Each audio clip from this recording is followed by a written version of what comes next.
Execution for crime in medieval times. How gruesome was medieval torture? In contrast to popular belief and medieval myth, crime and punishment in the days of yore wasn't all guts and gore. Although executions may be uncommon these days, they were regular events until the late 20th century. Humankind even invented humane ways of sending a convicted criminal to the eternal prison. These methods include the gas chamber, electric chair, and lethal injection.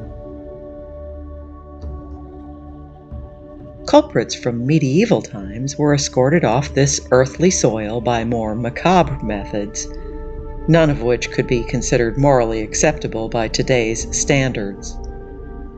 Here's the story behind the history.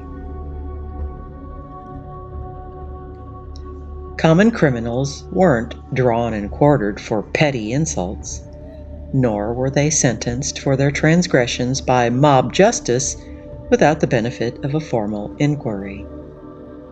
There were judges and there were trials. Although justice was swift, it was rarely sudden. Hearings lasted less than half an hour, and judges often deliberated and delivered the verdict themselves.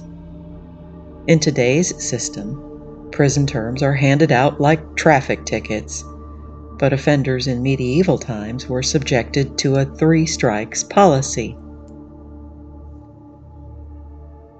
If a person was caught committing a crime for the 3rd time, he or she was ushered out of town, which kept the jails uncluttered and the streets safe.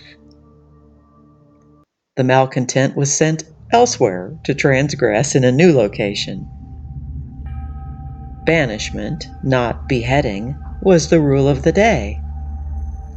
Considering that most common people spent their entire lives within 10 to 15 miles of where they had been born, being sent away from everything they'd ever known was serious punishment.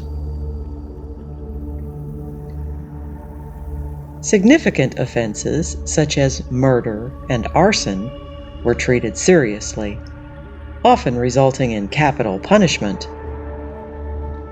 Most of these wrongdoers met their fate at the end of a rope, which was the preferred method of execution. Being burned at the stake was the designated demise for pagans and heretics.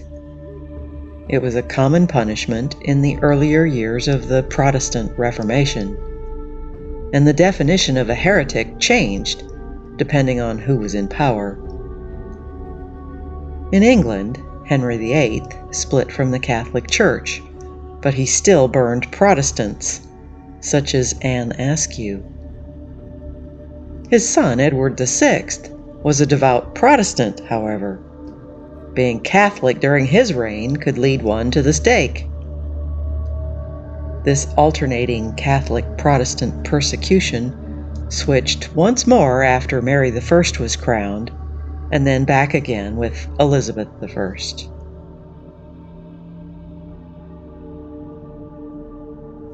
The rack was one of the stake's partners in criminal justice. It was used to extract confessions and to persuade those already judged guilty to accuse others. Being put to the rack was a torment for commoners only, since it was considered uncouth to torture a member of the nobility. However, jailers had few compunctions about racking a commoner in order to get him to implicate a noble. Nobles convicted of high treason were spared the traditional drawing and quartering. Instead, they were beheaded. Having one's head lopped off with a swift swipe of the blade was considered a privileged way to die. The honor was dubious, though, since the axe was usually dull, and it often took several swings before the head was severed.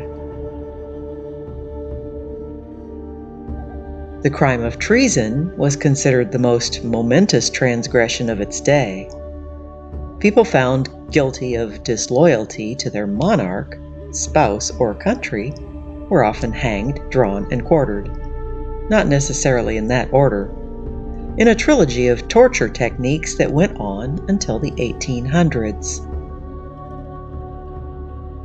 The criminal was dragged to his place of execution on a wooden rack, hanged until he was almost dead, then dumped on a table where his entrails and genitals were extracted and his frame pruned into 4 quarters.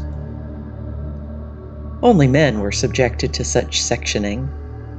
Women found guilty of treason were hanged or burned. In 1814, an effort was made to reduce the barbaric nature of the proceedings. But the offender who led that charge was hanged until dead, before his corpse was filleted into fourths.